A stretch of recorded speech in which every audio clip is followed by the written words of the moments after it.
in my family Somehow and my you surroundings.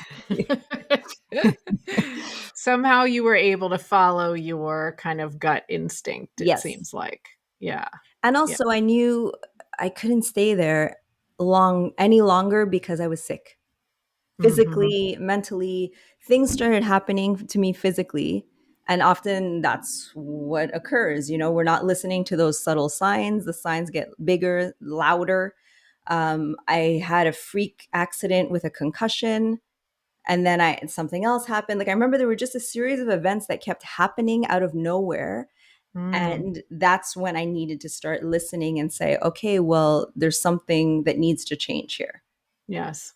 And that's where I also felt that I could take that decision, because if I would have stayed, I would have lost myself so much that I don't know if I would be able to come back from that. Yeah. And when you see that ahead in your future, it does kind of get a little scary and you realize you have to do something about it for sure. Yes, yes, Yeah. I've been there. yes, definitely scary. But I will say that it was exciting as well, because I had a chance to now figure out what I wanted to do, or just Yeah. have the opportunity to think, okay, now what's next? And the last time I Yes. thought about that, I was 20 years old, right? Coming out Right. of university, coming out of college. Right. That's when we make our decisions, and also understanding and being gentle with myself and saying, it's okay to change your mind. It's okay to Yes. want something different. And that's Yes. where the guilt and shame started to subside, because I managed to reassure myself that change is inevitable. We evolve as humans. Why can't our job evolve with us, or our Good purpose point. as well? So it's okay to change your mind, because that was the biggest part of my guilt. Why am I changing my mind? I feel like we Right. were conditioned as kids to decide on a career early and stick to it for life. And that worked well for our parents' generation, perhaps. But our generation and younger, it's okay to change your mind. It's okay to do Absolutely. different things. As you know, Cheryl, it's okay to do different things, right? Absolutely. 100% agree. And I do think a lot of people, now I know I'm older than you, I can tell, but a lot of people in our broad generation know Mhm. this too, but there's still the same thing. There's still holdovers of, as you said, we go through school and we pick what we want to do, what we want to major in, whatever it is. And Right, then we think that we're not using our degree properly if we don't stick with that or whatever. right. And I would say, after we're out of college for a certain period of time, it doesn't matter. Like we've got the education of the world, we can go do what we want. But Yeah. yeah. So tell us then what happened. You've decided to Mhm. leave. You've kind of gotten the courage to do it, and you ended up really with an amazing business and a whole new mindset. Mhm. So, what were the challenges to that and how did you figure that out? So I left in March of 2019. I decided to give myself the summer to heal and to Mhm. just relax a little bit, before trying to figure something out. Because of my mental state, I really needed that time to just calm myself, get in a good space where I would then be a little more intuitive as to which direction do I want to go in. I didn't want to make any rash decisions or urgent decisions. And luckily I the time was there and the opportunity was there for me to just pause. Mhm. Then I decided, since I'm a dance teacher and have been for over 20 years, let's do that as a backup. And we're going to Perfect. come back to that word backup, because nothing stays a backup, but let's just start by saying, let's do that as a backup. So let's maybe look into taking a few classes or teaching a little bit, just to kind of get myself going and give me the ability to take the time that I need to figure out what do I want to do as a career. But like dance teacher, let's do that a bit on the side. And through a very serendipitous event, as it always is, Always is. Always the is. stars aligned. I was in the right place at the right time, met someone who needed a dance teacher, got me into a high school teaching dance. And now I'm in year 5 of that, and I couldn't be Wow. happier. That Wow. was the best move I made. going into that school, building connection with the kids and teaching, but also inspiring and motivating. So that was in the fall of 2020. No, fall of 2019. And then guess what happened in March of Oh my 2020? goodness. The Right. So pandemic. the Yeah. pandemic, right in the middle. The pandemic for me was a blessing in disguise. Yes, everything shut down, but for me, it gave me the time to be able to do my certifications. Mm-hmm. And Right. leading up to that, of, oh, I should be doing certifications. So school ended, everything ended in March. We were all at home, had nothing to do. I thought, let's brainstorm on, okay, what's my next move? What do I want to be? What do I want to do or go? I was confused because all I knew is I wanted to help people. The impact or the immediate instant gratification I received when I was teaching dance and seeing the confidence and seeing them just so proud of themselves, that's what I wanted on Yes. all levels. But I didn't quite know exactly what that looked like besides Right. dance teaching. So I just kept saying I want to help people. I was so confused. I ended up hiring a coach. One of my good friends is a coach, a mentor. I said, please help me. Please help me gain clarity on what it is that I want to do. We had one session together and she basically validated you need to be a coach. You can call it whatever you'd like, but you need to be going in that direction and do what inspires you. So, over the next few months, I was online. I was doing my health and coaching and nutrition certifications, learning as much as I could, being a student again, which was really fun. The Yes. thought of going back to school physically, I was not a fan of. But now that everything was online, it was like, hey, I'm at home in the comfort of my home and I'm just learning. Great. I took so many different classes, psychology, anatomy, I really invested myself in the learning process. And when fall came back around, I did go back to school, but I thought this is an opportunity to also do some coaching and start my own business. Yes. And my main signature program I was leading with was basically what I wish I had 2 years back.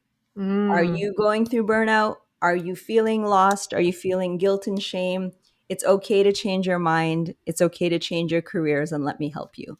So that was my first signature course. And that's evolved since then into a very general rewrite your life. So Yeah. you have the opportunity at any point to rewrite your life. And I refer to chapters a lot, closing your chapter, starting a new one. And it could be as big as a career change like I went through, or it could just be, I want to be a morning person. How do I do that? I want to be the person who runs every day, eats well, right? Like having good habits. So it's all about habits and your identity. And through experience, through coaching people, through also more reading, because I love to learn. I'm a nerd and proud of it. Same, same, Yeah. same. Yes. So give me all the books, as you can see behind me. Give me all the books, give me all the Yes. courses. I'll just keep learning. And I was just absorbing everything that I was reading and learning and figuring out how can I apply this to my coaching practice and bring this to the people that I am impacting. Fabulous. Fabulous. I I'm trying to think of even how to respond to that because what a great story. And you know what? When we're going in the right direction, I hesitate to even use the word right. When we're going in the direction that kind of follows our gut instinct Mm-hmm. for whatever the new chapter is, I do think there's always, you said, serendipitous things that happen. I really do. Like when Oh, things seem to fall into place in this way where you go, whoa, like as I look back, that was incredible. I think yeah. it's a good sign that we're on the right path for that moment, for that time. Oh, totally. I agree. I think those are the universe's little winks. Like, yeah, Mm-hmm. let's keep going. We're going in Yeah. the right direction. Yeah, absolutely. Absolutely. And so let's kind of flip it and talk about the other way because I do think we said this a little bit at first, but we do judge ourselves often Hmm. when we think maybe we've chosen wrongly what our job is or we've gone down the wrong path or we've wasted time or we're the guilt and shame from saying, well, why don't I like this anymore? What would you say to help people who are still kind of stuck at that point? Hmm. The biggest thing, be gentle with yourself first. Be gentle with your thoughts, with your feelings, and just get curious. Why do you feel that way? And removing the pressure of judgment and just being curious, you allow yourself the space to then maybe find some answers and find some solutions. I think often we're hard on ourselves because we should, that word should, right? Hmm. We should do this, we should do that.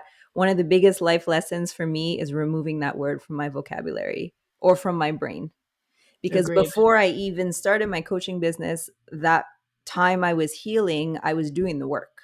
Oh, I was doing the uncomfortable work of going inward and saying, okay, let's fix whatever needs to be fixed here. And a lot of it came down to how I was just hard on myself, a recovering perfectionist, I like to call myself, right? Yes. Expecting expecting so much and getting so disappointed when it doesn't go the way that I thought it needed to go. And Yes. just coming to terms with, yes, you want to set your intentions and put them in the right place, set your goals and go in that direction, but be agile, be open to change. Because sometimes, and this is what happened for me, sometimes that path veers in another direction. And if you force yourself to stay on the straight line, you're wasting so much of your energy. And maybe that's not the path you need to be on. That's why it feels so forced. Maybe allowing yourself to just veer left and experiencing what the opportunity is, that'll bring you back on another path. And maybe you're going to get to where you want to go, but it'll happen in the most unexpected way.